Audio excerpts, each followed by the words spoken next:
Imbes na imbestigahan kung ano itong mga katotohanan na sinasabi ng mga nagtetestimonya ngayon. Bilang isang pastor, sa loob po ng 30 taon, ay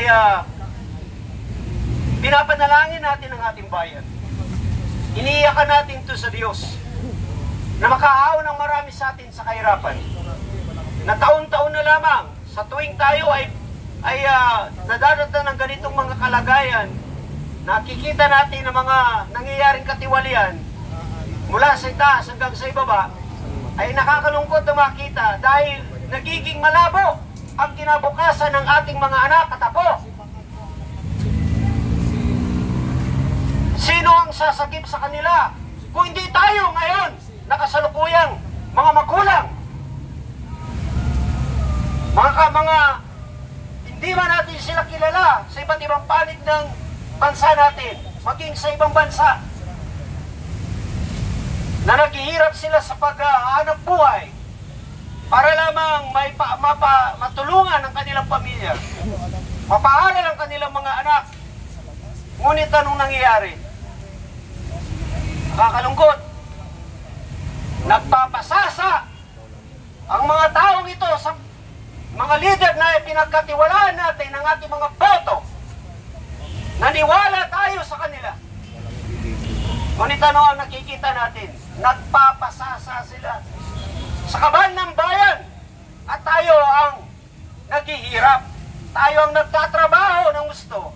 At sila ay kampante lamang, lalo na sa mga ganitong panahon ng pag-ulan, ng pagbaha. Ang gaganda ng mga bahay, ganda ng mga lugar nila.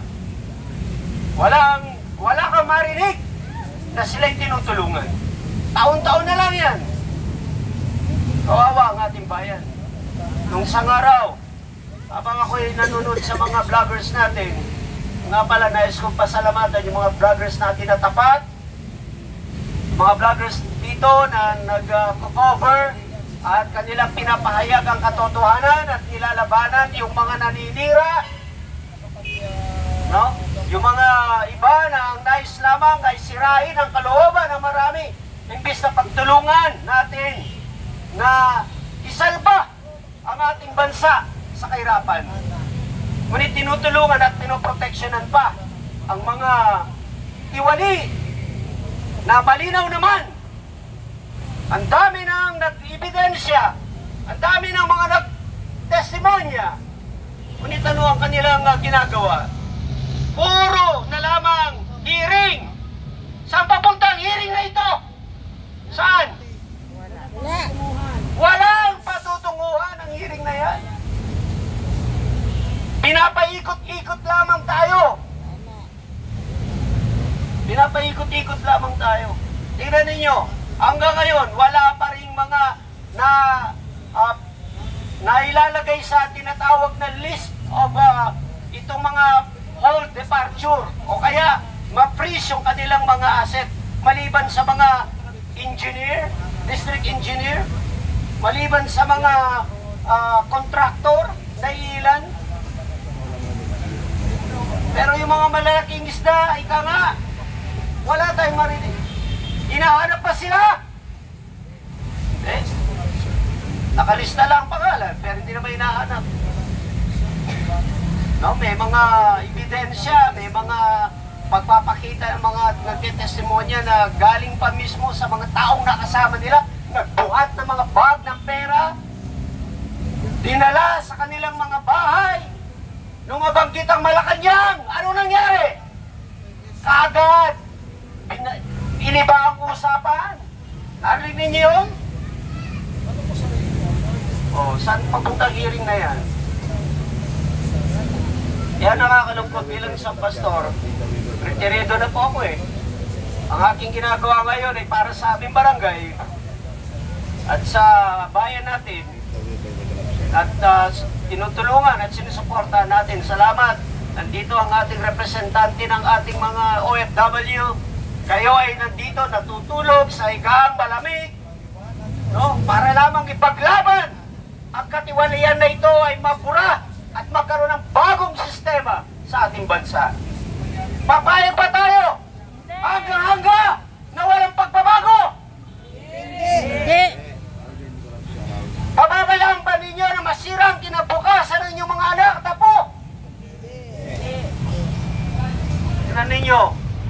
nung panahon ng ating dating Pangulo, tahimik.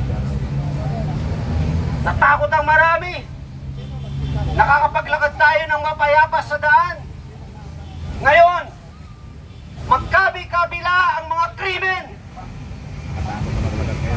Kamakailan lang, isang kontraktor sa norte, binaril, patay, babae pa. Nakalungkot, di ba? Tapos sasabihin, bumaba ang krimen. Sorry, paabot sa ating mga PNP, ating mga mahal na mga PNP. Salamat sa inyo sa pagpapahintulot ninyo na magkaroon ng pagtitipon dito. Nahimik po kami. At hindi po kami naggugulo. Tinitiis po namin ang lamig ng semento para sa inyo din po. May pagpatuloy po namin yung ginawang pagtulong sa inyo at pagpapataas ng sweldo ninyo at magkaroon ng mapayapang bansa at maayos sa bansa. Nandito kami hindi para kayo kalabanin. Hindi nyo kami kalaban. Kami po ay inyong mga kasamaan sa kapayapaan at kaayusan ng ating bansa.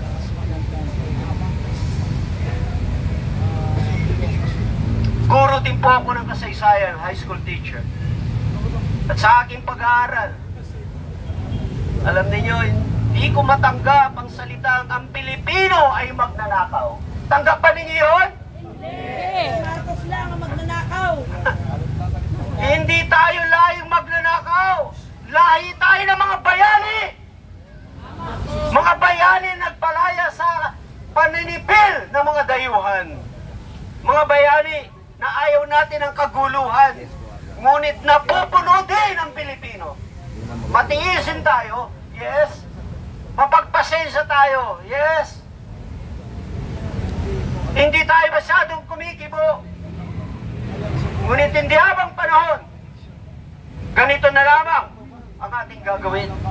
May panahon na kailangan isiwalat natin at ipakita natin, hindi tayo mga uto-uto, hindi tayo mga tangang Pilipino.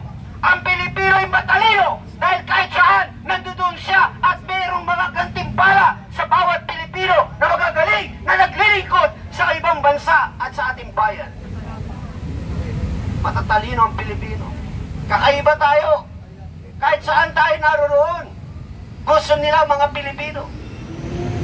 Alam ninyo, noong nakaraang araw, sa isa sa mga group chat natin, nakakalungkot ito. Naglalakad yung mga OFW natin. Anong sinabi ng mga dayuhan? Sinisigaw nila, your country are the people of thieves. Sinisigaw nila sa ating mga kababayan, magnanakaw kayong mga Pilipino. Masakit yun. Masakit yun.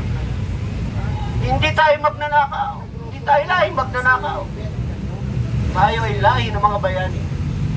Papayag ba kayo na tawagin tayong lahi ng mga magnanakaw? Hindi! Marcos lang ang lahi ng magnanakaw! Si Marcos lang ang Magnanakaw! Si Marcos lang ang Magnanakaw! Si Marcos lang ang Magnanakaw! Sila magnanakaw!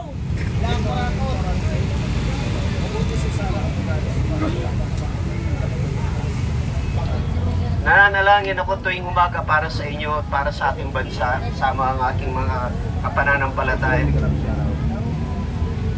Ang panalangin lagi namin ay makaahon tayo sa kahirapan, magkaroon ng kaayusan at kapayapaan sa ating bansa. Ngunit kung hindi tayo magtutulungan, kung hindi tayo magkaisa, hindi natin matatamo ang ating inaangat dito. Meron ako nabasa, sigaw daw tayo ng sigaw, rally tayo ng rally, pero hindi naman tayo nagkakaisa. Bayan ko, kailan ka maging isa? Bayan ko, hanggang kailan ka magtitiis?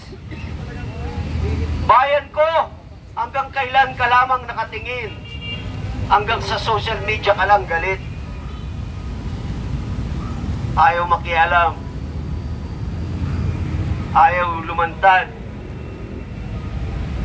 Kawawang bansa. Hanggang dito na lang po yung aking maaaring sabihin sa inyo. Ito po ang aking damdamin. Hindi ito scripted, hindi ito tinuro sa akin, walang nagsabi sa akin. Hindi ko kailangan panotaryo to.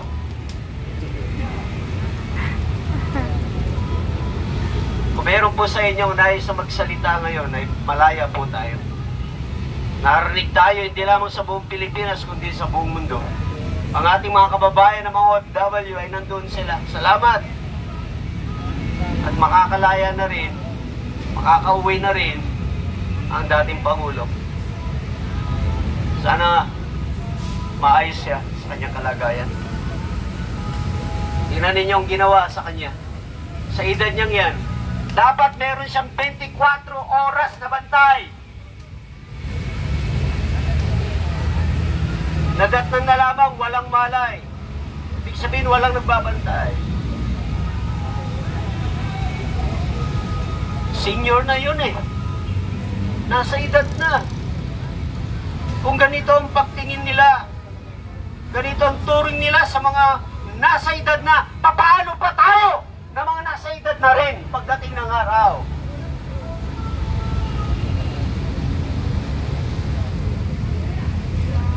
Ibibigay ko muna ang microphone ito ko kay China. At pagkatapos po, kung meron pa magsasalita, ay malaya po kayo, welcome kayo. Pagkatapos tayo mananalangin, pangungunahan ko kayo sa panalangin. Magsisindi tayo ng kandila. Panalangin natin ang ating bansa, ang ating mga kababayan.